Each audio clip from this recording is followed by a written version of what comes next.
Magsusumbong ako sa DTI! Hindi nyo ba alam? The customer is always right! Pare, easy lang.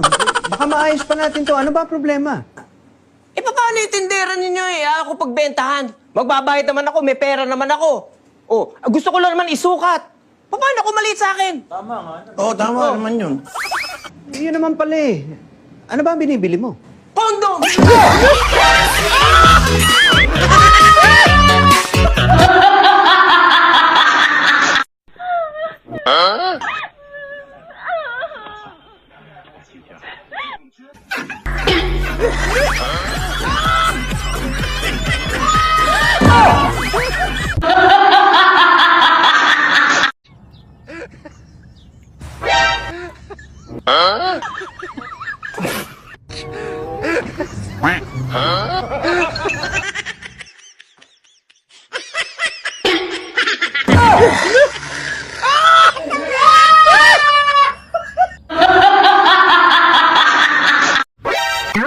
Paano kaya ako magsasorry dun sa nangutang sa akin?